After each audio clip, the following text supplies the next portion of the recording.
Salut les trolls, aujourd'hui je suis avec Mathieu de All Out War Battleground, qui est un Kickstarter pour un jeu du style WoW.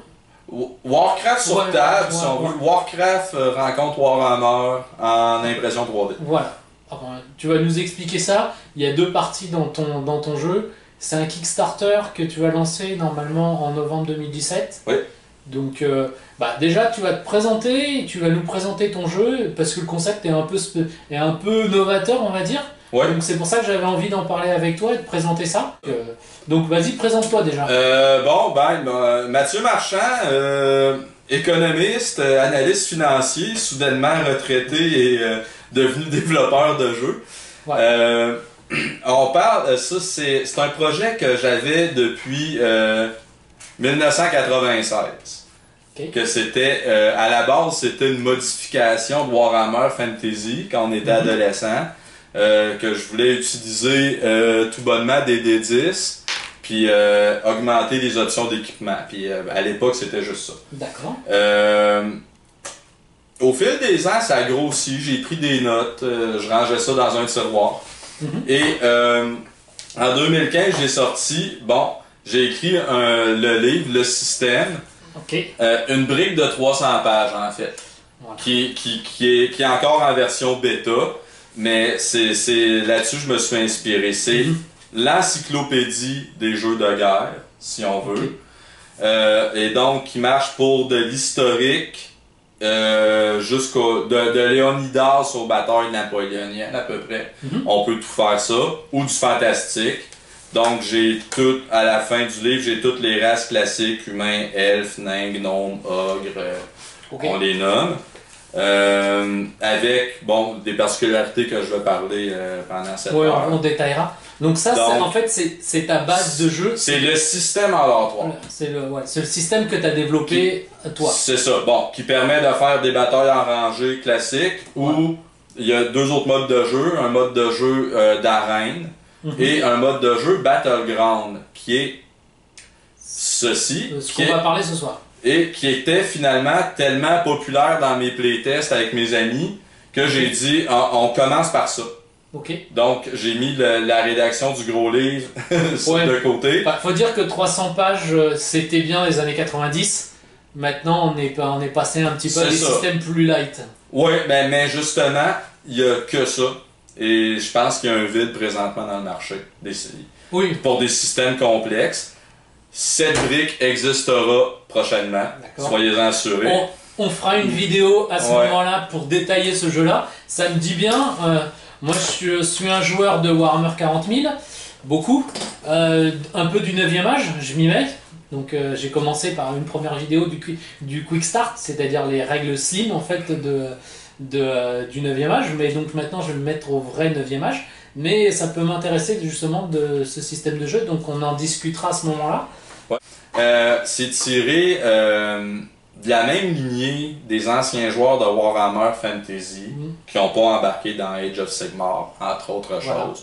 Ou des joueurs des années 80-90, nostalgiques des jeux old school, qui aujourd'hui ont des enfants, veulent se remettre dedans. Voilà, des jeux style... comment ça s'appelle, Rollmaster, des choses comme ça. C'est ça. Avec leurs 500 livres, leurs 5 livres de 500 pages chacun. Donc, j'y vais beaucoup old school. Tous les vieux éléments old school de ce temps-là qui n'existent plus dans les jeux modernes, je suis allé les rechercher. Après, il y a des bonnes choses. Il y avait des choses moins bonnes, il y a des bonnes choses à apprendre. Ton système, je suppose qu'il est évolutif, il évolue encore, mais on refera peut-être une vidéo spéciale pour en reparler si tu veux. Mais oui, on va parler spécifiquement de la partie Battleground. Donc, est-ce que tu pourrais nous expliquer ce que c'est Battleground? Parce que tout le monde n'est pas forcément habitué à ce style de jeu. Comme les jeux vidéo RTS, qui est sur stratégie en temps réel, en bon français. Style Total Warhammer. Sur PC. En fait, ça remonte à Dune 2, ou Warcraft. Warcraft 3 qui a été personnellement mon grand classique que j'ai joué pendant 12 ans.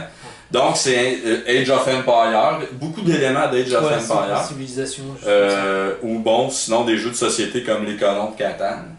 Donc un concept très classique, qu'on a des ressources. Dans mon cas ici, une ferme, une forêt, une mine.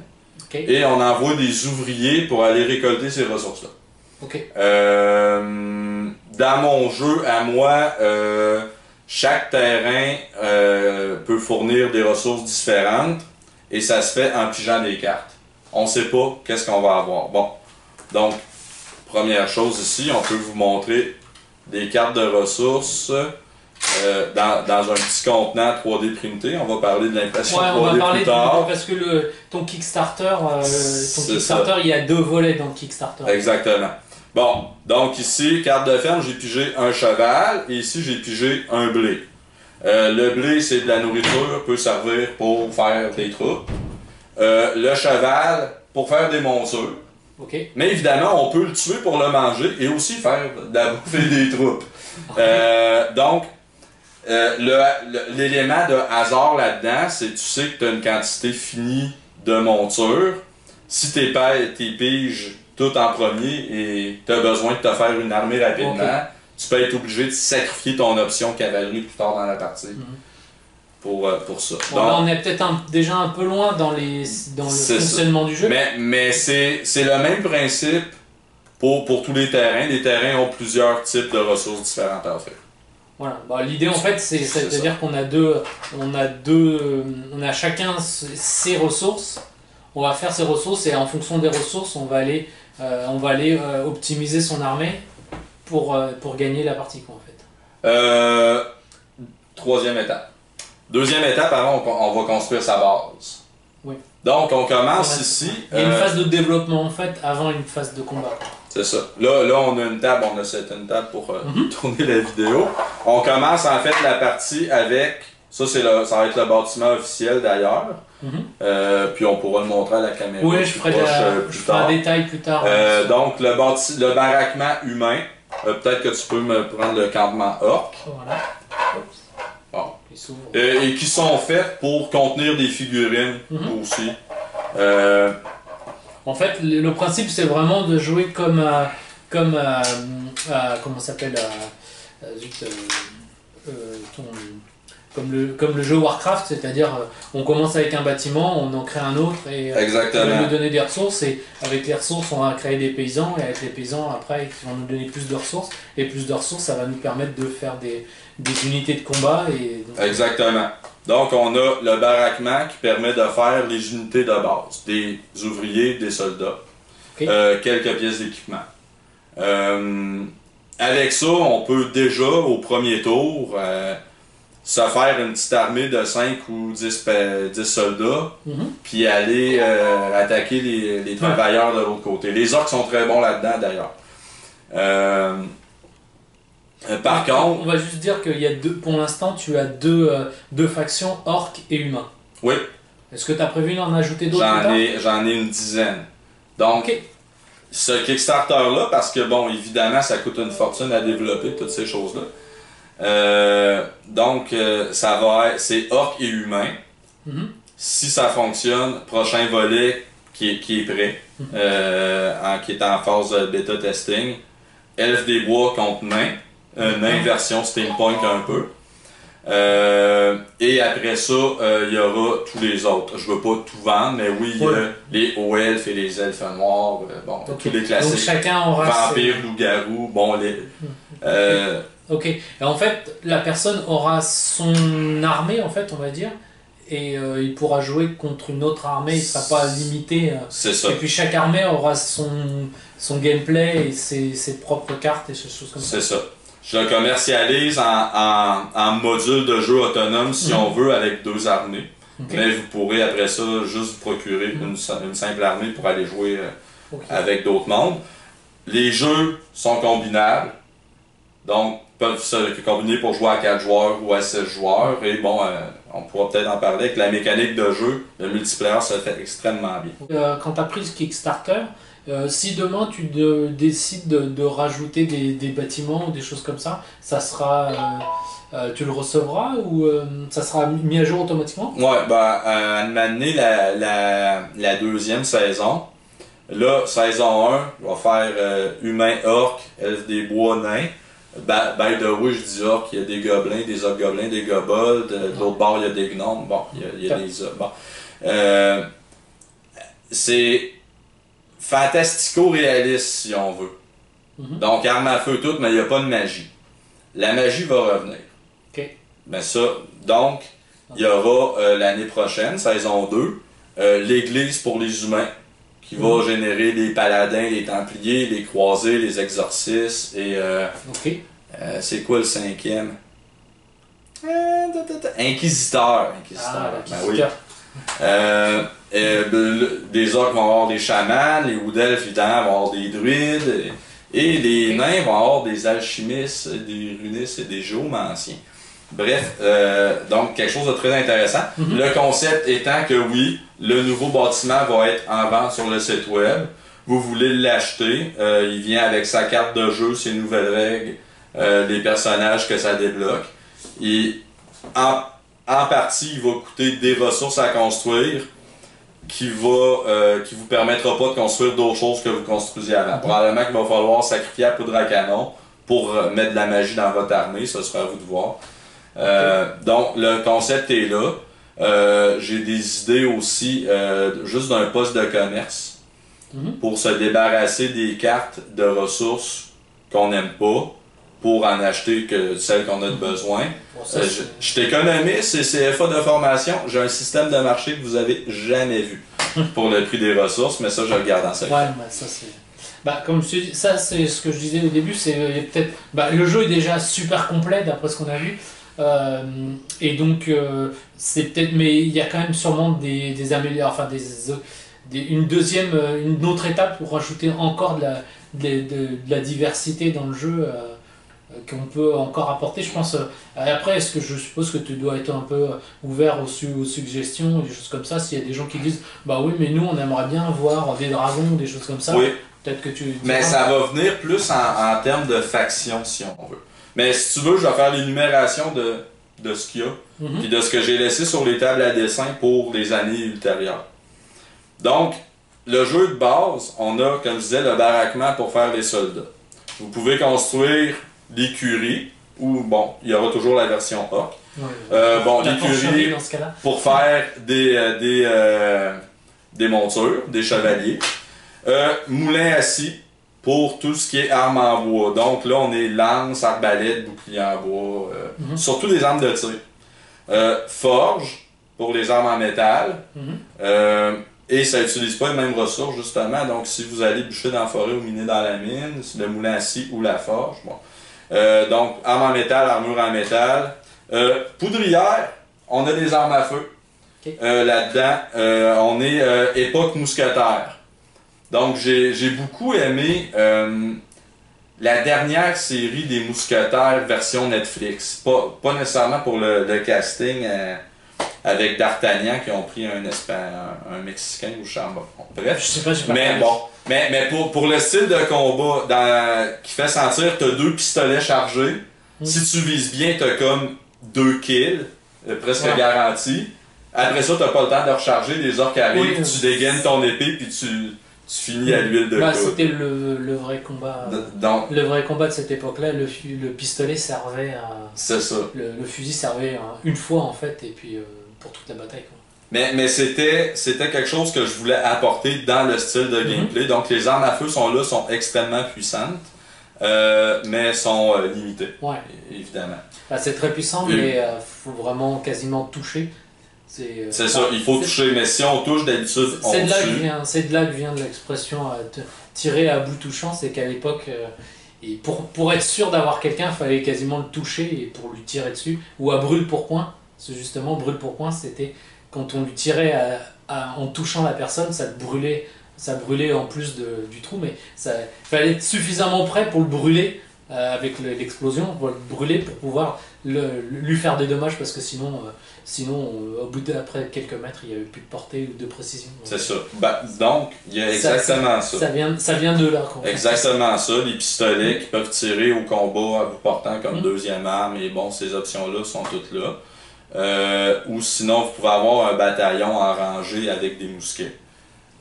Évidemment, les orques ont juste envoyé une chier de gobelins pour manger les premières balles avec les gros orques qui arrivent en arrière. Donc, c'est pas une stratégie invincible juste parce que tu as des fusils. Inquiétez-vous pas, le jeu est balancé. D'ailleurs, je dirais qu'il est peut-être fait un peu dans un modèle roche-papier-ciseaux. Dans le sens que si vous avez le soldat nu avec deux armes, ils vont être forts, il va avoir quand même deux attaques. Face au gars en armure lourde, il fera plus rien. L'armure lourde va bloquer. Chaque chose a son contre et ça fait le gars en armure lourde face à l'arme à feu, son armure comptera pas. Et le gars en arme à feu face au gars tout nu avec deux armes, mais finalement le gars avec deux armes il coûte rien, c'est pas grave par rapport au ils sont plus avec le contre le nombre, ils peuvent pas jouer. Donc c'est ça. Faut envoyer la bonne ressource contre le... Donc, il y a pas. J'ai essayé de faire un jeu justement qu'il n'y a pas un codex avec 2-3 troupes plus puissantes que les autres, puis tout le monde joue ça. Ça, je déteste ça. Je l'ai vécu à un tournoi il y a 2 semaines. Qu'il y avait des pings horreurs partout. Ouais, ça c'est autre chose. Bon, c'est pas un jeu comme ça. Pour en finir avec les bâtiments, atelier d'ingénieur de siège. Donc, ça. Catapulte, baliste, mortier, canon, némite, char. Donc on ouvre les machines de guerre. Échelle, tour de siège, battering ram, des béliers pour les murs. Et on peut aussi faire des constructions défensives dans le même genre d'idée. Donc des palissades qu'on a ici, des tours de guet, des murs. Que j'ai pas en impression ici, mais des petites clôtures ou des murs. Ça peut être une stratégie, si tu n'as pas de bouclier, de t'apporter 1 ou 2 ouvriers pour construire un muret devant tes troupes pendant qu'ils tirent à l'arbre. Voilà, on a fait un setup simple. C'est ça. Et le clou, académie militaire, où là va être une espèce de statut de général orc pour les orcs. Qui débloque les officiers. Les officiers dans mon jeu, c'est le point spécial de mon système. Donc ça vaut la peine, je pense, que j'élabore un peu là-dessus. D'abord, on va prendre... Je vais trouver une carte. Donc, officier qui n'était pas supposé être découpé comme ça. En fait, qui va venir en format livret sur 2 cartes. Donc, d'un côté, comme toutes les cartes, je pourrais en parler aussi, les statistiques du personnage, mouvement, action, point de vie, commandement d'un côté, et les statistiques de combat d'un autre, attaque, défense, force, endurance. L'équipement qu'il peut avoir, son prix. De l'autre côté, c'est niveau d'expérience. Donc, dans mon jeu, il y a 10 niveaux d'expérience. Et on peut gagner des points d'expérience pendant la partie, puis monter de niveau pendant la partie. Oui, c'est pendant la partie, c'est pas comme un Necromunda où on va upgrader son général, des choses comme ça. Non, c'est ça. Ou bien, bon, en bataille en rangée normale, tu payes tant de points, puis t'as pas un système d'expérience entre chaque partie? Non. Si on faisait des campagnes, peut-être, là, mais... Ouais, ça pourrait être un ajout, c'est ça. Un système de campagne, quoi. Donc, ce que l'officier fait, oui, il y a des statistiques puissantes comme dans tous les jeux. C'est un grand guerrier en soi. Mais je voulais pas juste un soldat qui bûche puis qui encaisse, puis qui fait rien d'autre. Donc, qu'est-ce qu'il fait? Il coordonne les unités. Il va donner le système d'activation, il aurait fallu que j'en parle. On va parler du système d'activation ici. C'est comme aux échecs. Donc, c'est une unité, une unité, une unité, une unité. Donc, on n'est pas un tour, je joue tout, un tour, tu joues tout. On joue en même temps, en fait. Bon. On alterne. Là où l'officier intervient, si j'ai un officier niveau 2, il peut activer 2 unités à portée de commandement. Okay. Si j'ai un invité niveau 10, il peut activer 10 unités. Mais là, on n'arrivera pas à entrer 10 unités dans son rayon de commandement. Donc, c'est une façon, quand on fait des grandes armées, de subdiviser son armée en 3 ou 4 groupes pour que l'activation reste quand même assez rapide et fluide. Si l'officier se fait descendre, mais là, tout son groupe, il faut que tu réactives une unité à la fois. Donc, ça simule un peu le chaos du champ de bataille. Alors que l'autre ennemi, il est bien coordonné. Mieux organisé, donc ils vont pouvoir agir en même temps. Juste ça, juste le système d'activation, vous l'essayerez. C'est 3 pages. Puis juste ça, c'est très différent de tous les autres jeux qui sont actuels. Okay. Bon, deuxième aspect des officiers, les formations. Donc, j'ai une dizaine de formations.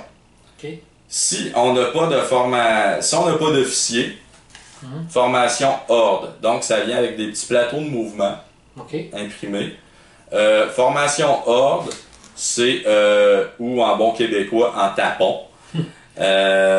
C'est, dans le fond, placé n'importe comment. Et quand on entre en combat, imaginez-vous Braveheart. Donc, c'est tout le monde contre tout le monde. Okay. Ça finit là. Toutes les autres formations, justement, sont organisées. Donc, si on a une simple formation en rangée, on a... je peux trouver un plateau de mouvement pour une formation en rangée, comme ça.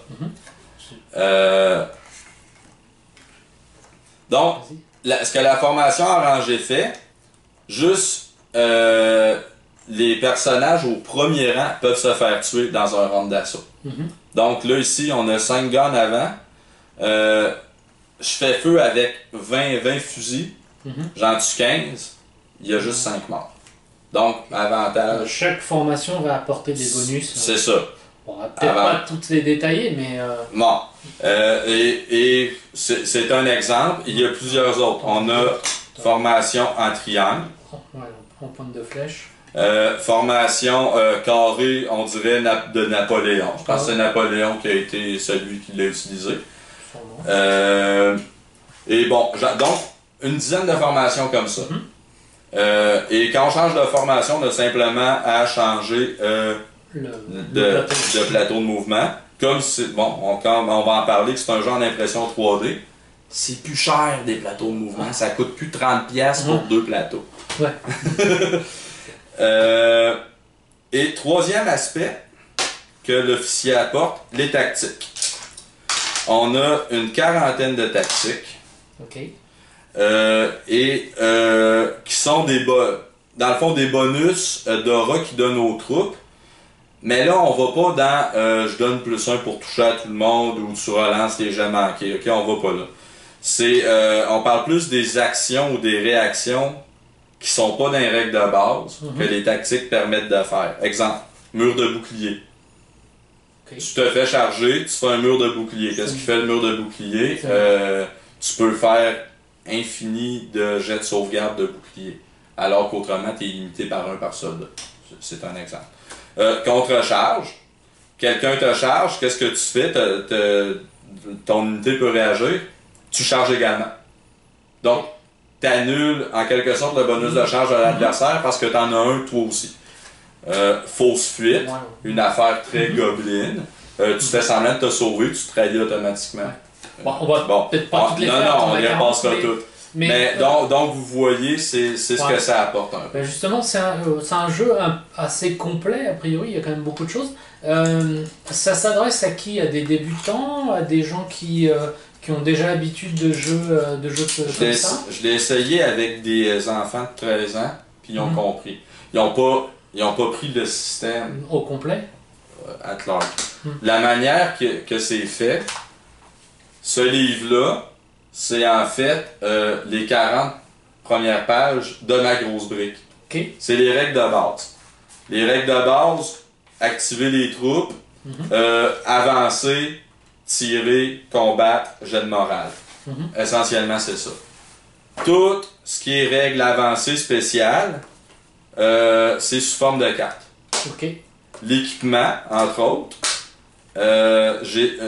on a le choix entre une centaine de pièces d'équipement.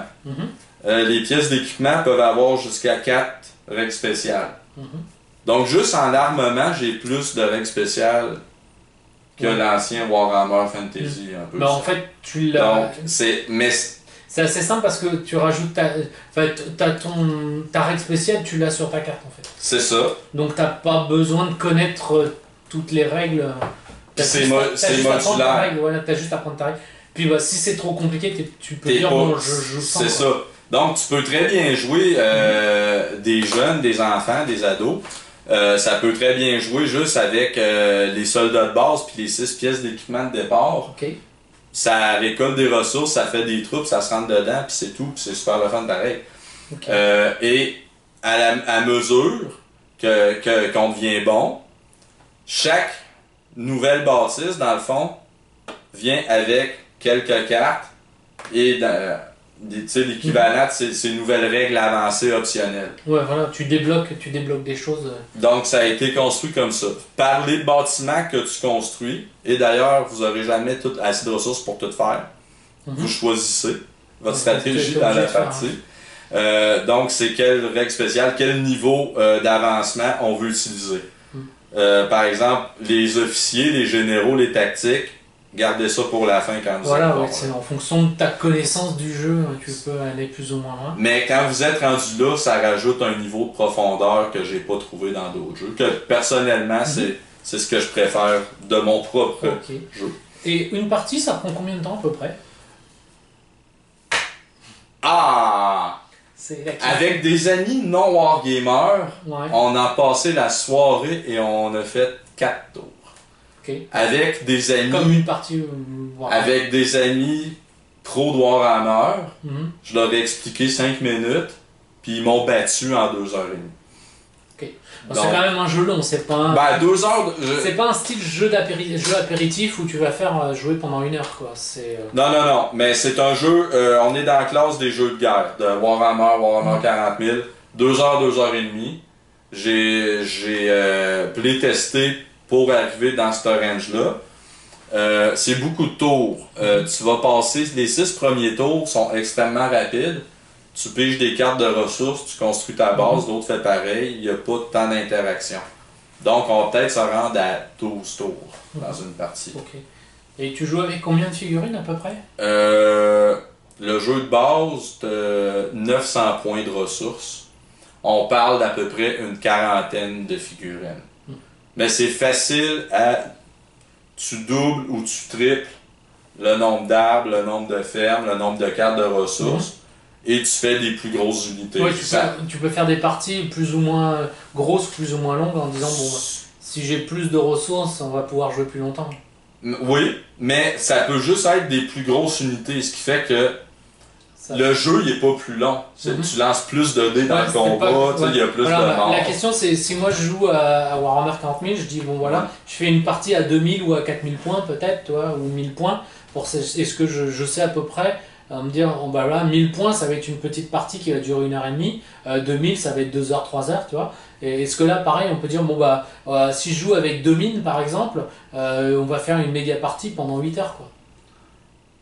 Est-ce qu'il y a un mode comme ça? Est-ce qu'on peut s'entendre en disant... Ouais, alors, on peut s'entendre, puis l'équivalent règle du pouce, je dirais que 1 point de Warhammer, ce serait 2 points de mon jeu. Donc un 2000 points de Warhammer, ce serait 4000 points à mon jeu, à peu près. Ouais. Et c'est difficile de faire la conversion. Ouais. Mes bonhommes coûtent 2 fois plus cher à la base. Là, je parle de Warhammer Fantasy. 40 000, c'est dur de se mettre avec... comparer mon archer à Imperial Knight, là, on n'est pas là. Ouais, mais enfin, disons que la conversion est un peu... C'est comme si tu me demandais de faire une conversion avec du rouble ou des choses comme ça. Je pourrais pas te le donner comme ça.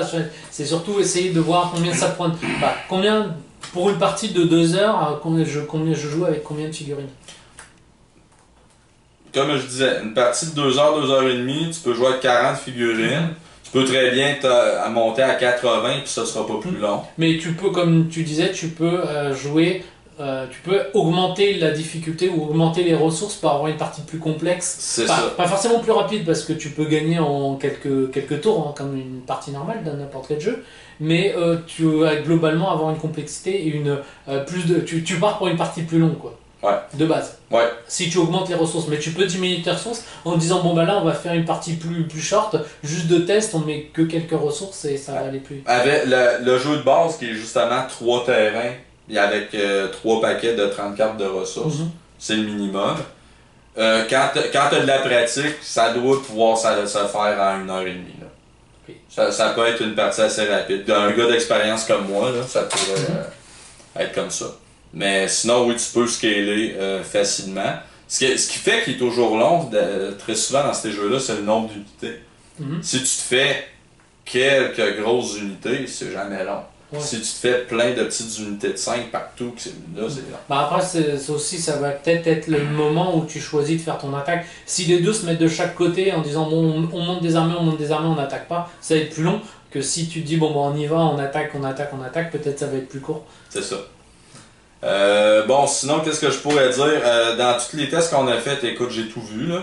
On a vu le Orc Rush qu'on équipe avec 2 haches de jet puis qui partent au 2e tour.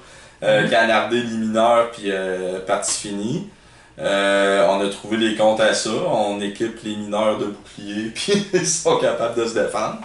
On a eu des Tower Defense. J'ai eu un petit jeune justement qui s'est fait que des mousquets et des tours de guet partout.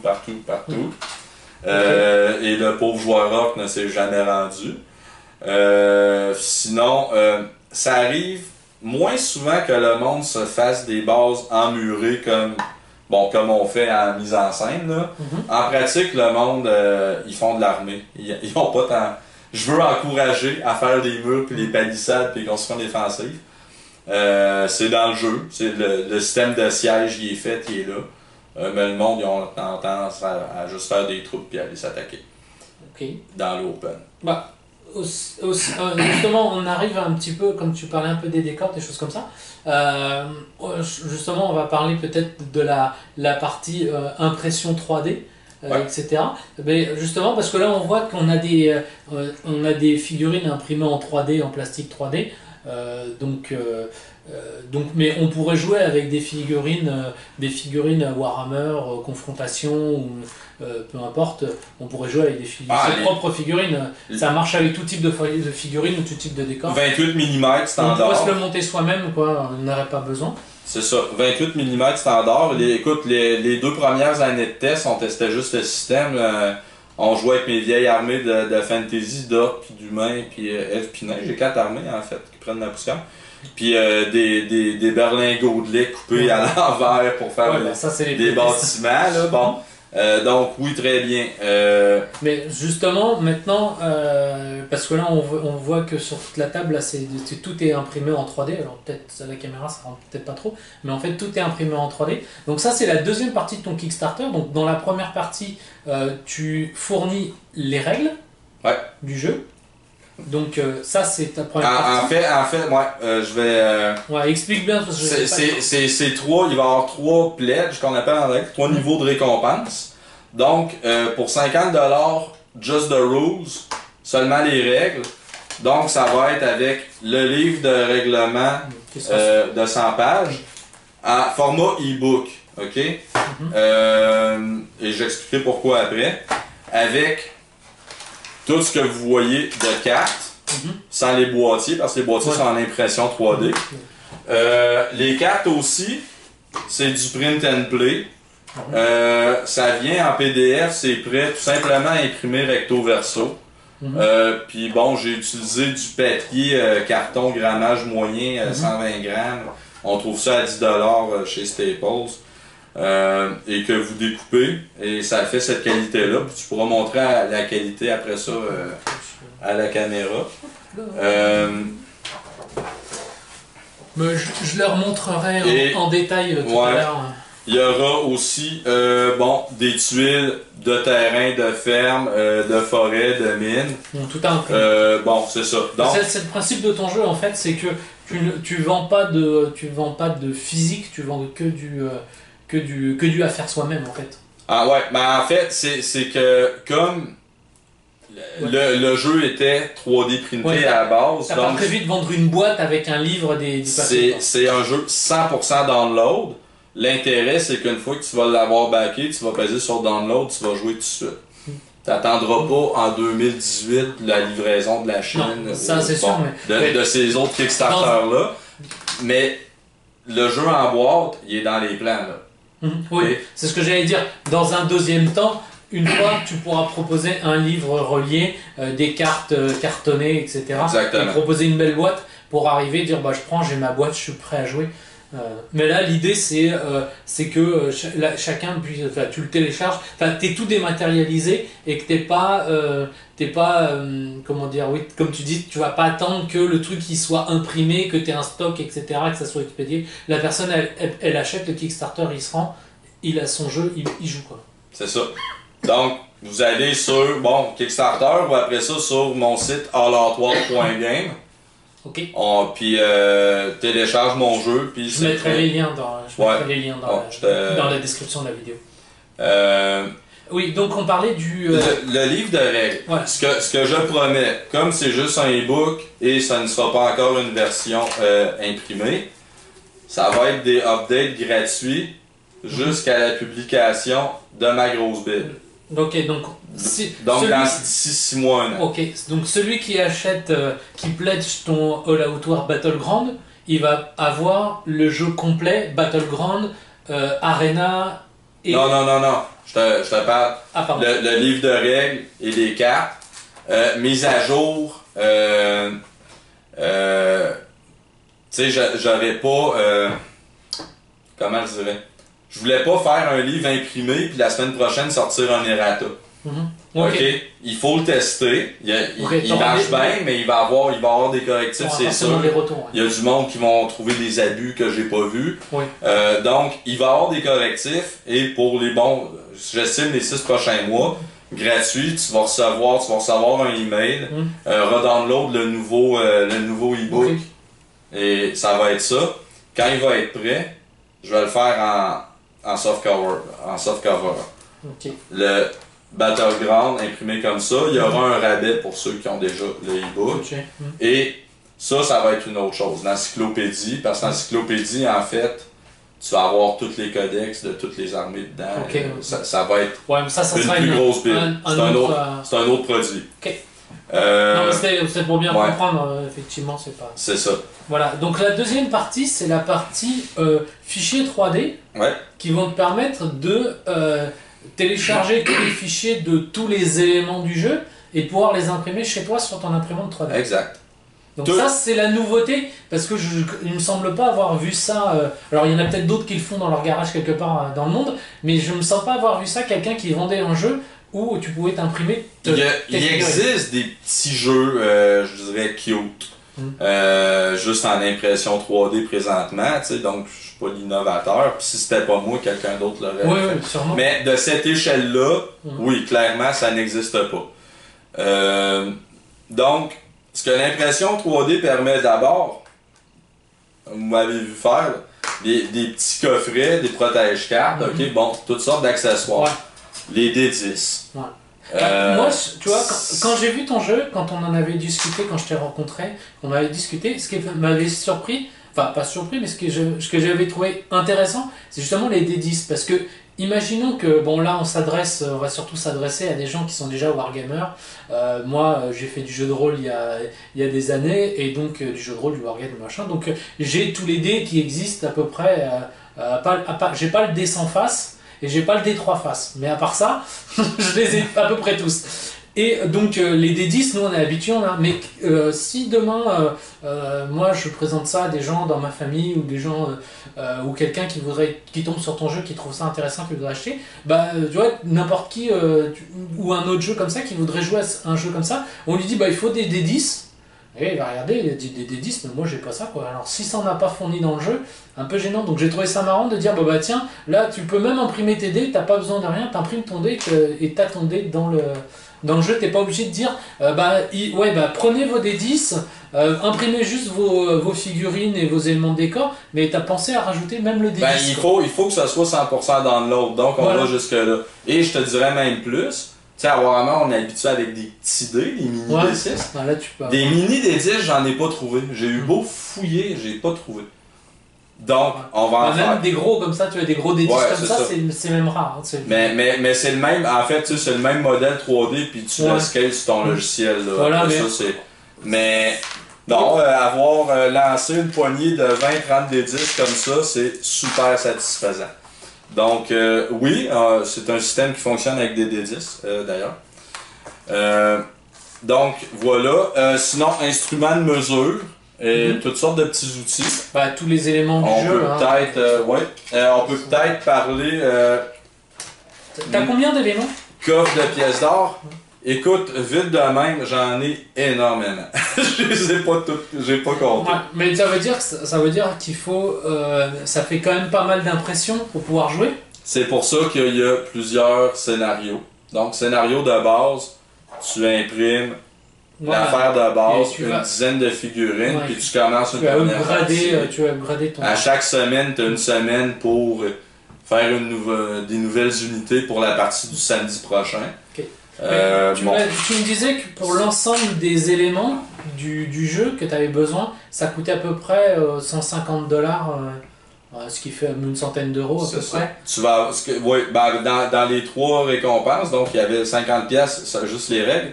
100$ décor et accessoires 3D, sans figurines. 100$, ça fait à peu près 75 euros.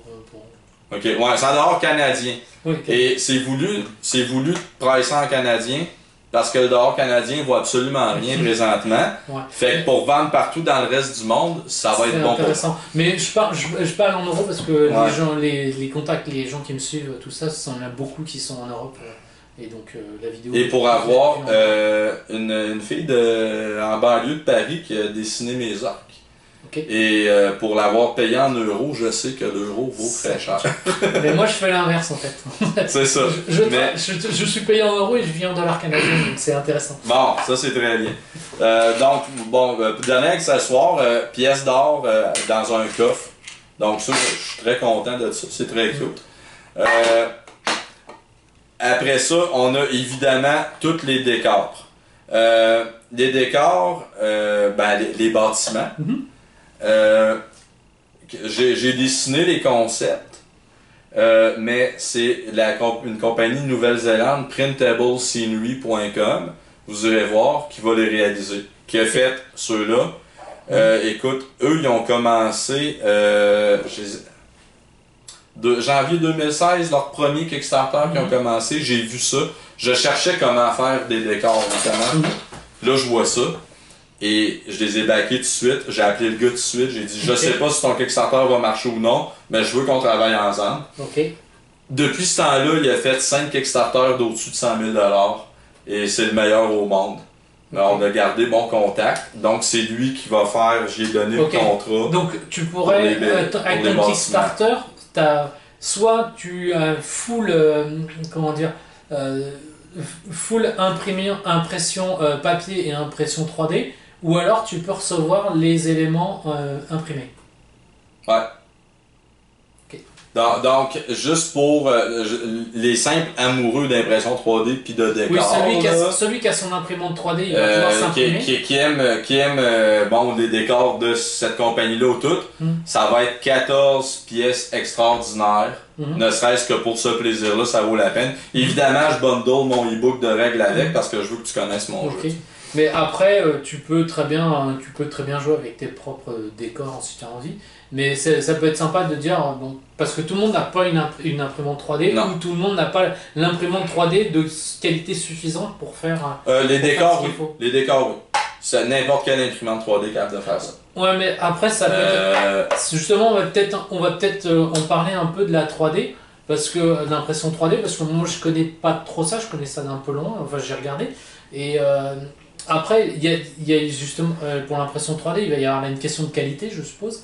Et donc après, tout le monde n'est peut-être pas...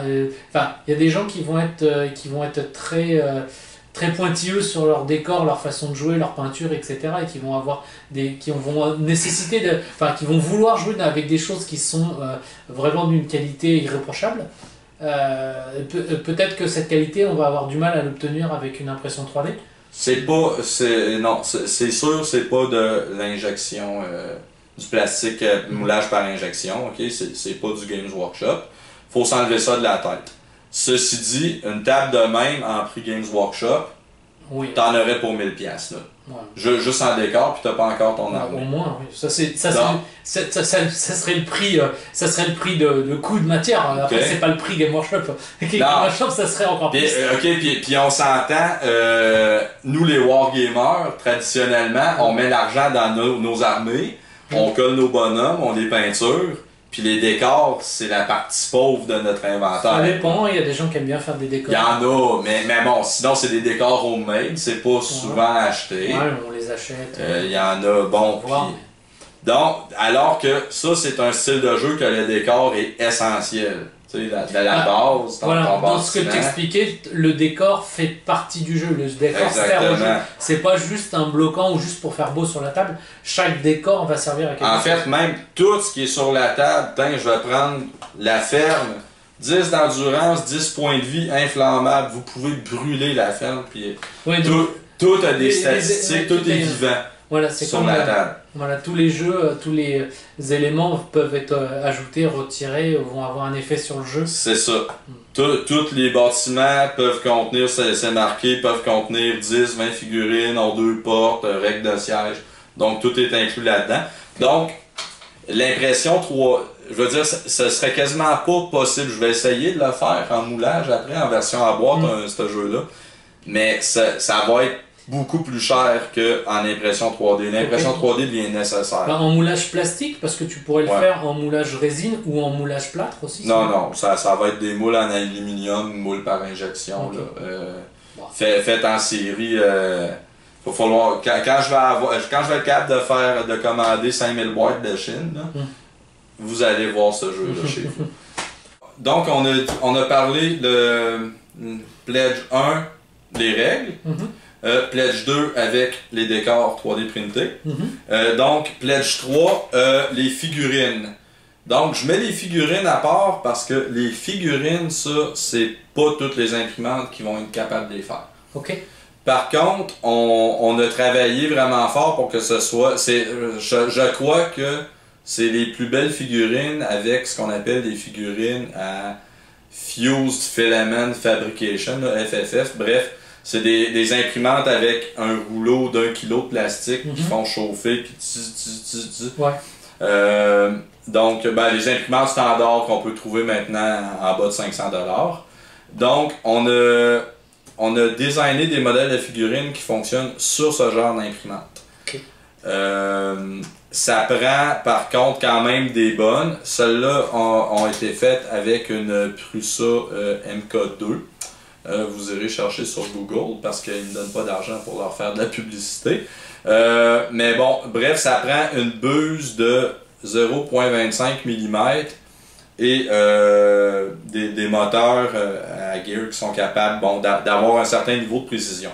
Je vais fournir une liste des imprimantes connues, ou en tout cas les modèles équivalents.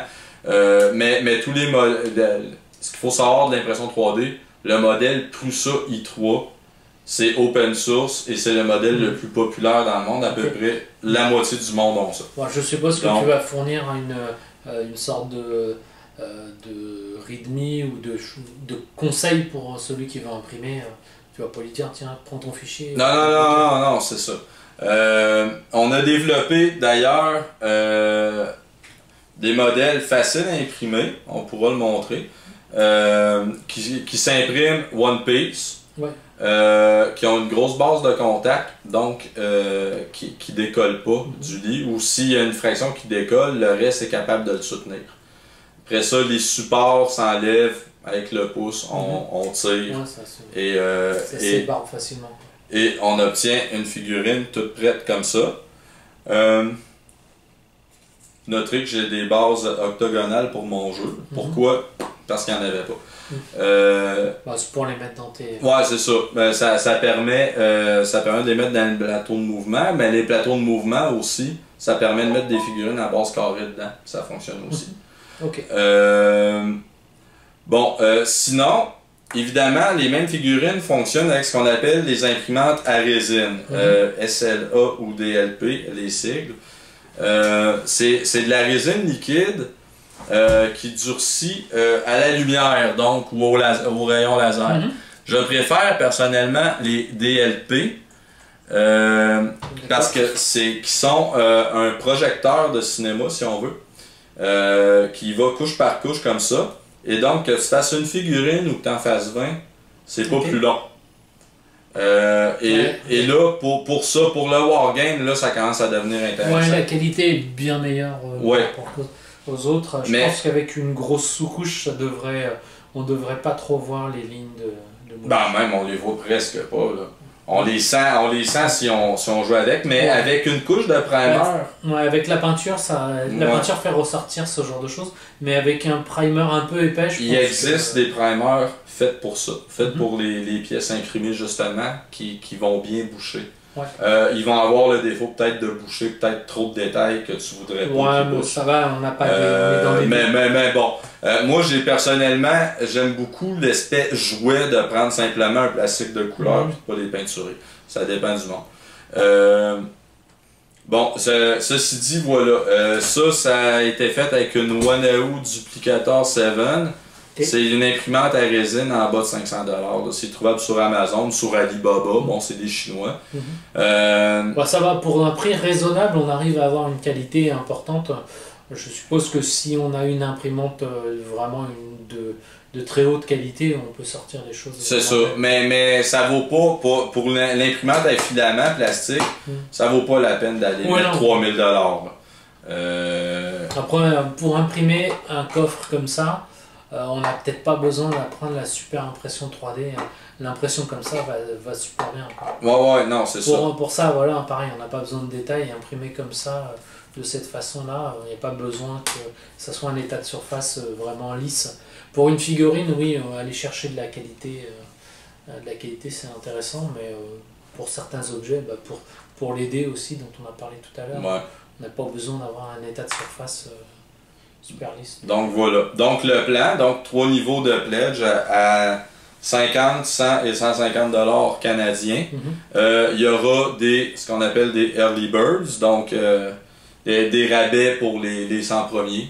Surtout le 3e pledge pour inciter le monde à y aller pour les figurines. Probablement que je vais en avoir 50 au même prix que le pledge numéro 2 là, pour les décors seulement. Donc, mais évidemment, on voulait un jeu qui se fasse avec une seule imprimante. Donc, il y en a la CR10 qui est à grosse mode ces temps-ci pour 450$, est capable de tout faire ça. Vous avez toute la table, une bobine de plastique pour les humains, une bobine de plastique pour les orques, puis une 3e pour les accessoires. Donc, on parle de 75$ de plastique, une imprimante, les fichiers, mais l'équivalent en boîte, tu sais, d'un jeu en boutique, là, on a 1000-1500$ sur la table. T'as un jeu complet, alors que des fois, sinon t'aurais que quelques éléments. C'est ça. Le modèle d'affaires après, les figurines, on veut sortir une nouvelle figurine par semaine. Et certaines pourront être des variations. Bon, une unité d'orque, on va faire 5 variations du même bonhomme, des visages différents, des poses différentes pour faire une belle unité. Le concept va être 5$ la figurine, probablement 10-15$ le bundle de 5 unités, le fichier, puis vous l'imprimez autant de fois que vous voulez. Là. Vous voulez faire une unité de 100, ça nous regarde pas. Pour jouer à d'autres jeux, ça pourrait aussi être utile. Exactement. Après ça, justement, bon, prime-le, peinture-le, puis va dans un tournoi Game Workshop. Personne ne va rien voir aller. Donc voilà, c'est un peu ça le modèle. Donc Kickstarter en lancement dans les prochains jours, donc, mais bon, dépendant quand vous regardez la vidéo, novembre 2017. Voilà, à peu près. si ça fonctionne, si on débloque tous les stretch goals jusqu'à 100 000 $ canadiens, on a tout ça et même ce qui n'est pas encore sur la table, encore d'autres choses. Donc, toutes les cartes, tout le livre, les figurines. Et à partir de là, nous, on a les moyens de faire Elfe des Bois contre Nains et de continuer l'aventure. Ok. Voilà, comme prévu, je vous présente en détail, un peu plus en détail, tous les éléments du Kickstarter. Donc les éléments imprimés en 3D.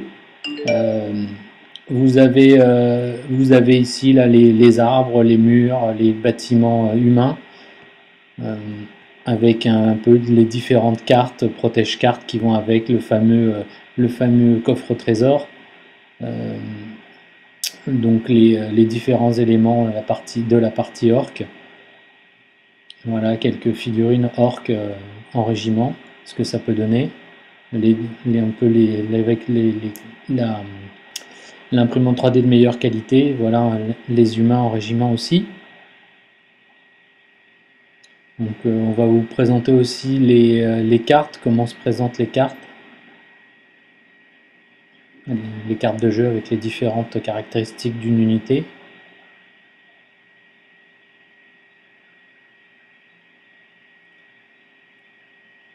Donc on voit bien que tout est marqué dessus. Donc chaque carte fait office de fiche en fait. Ça c'est les cartes de ressources.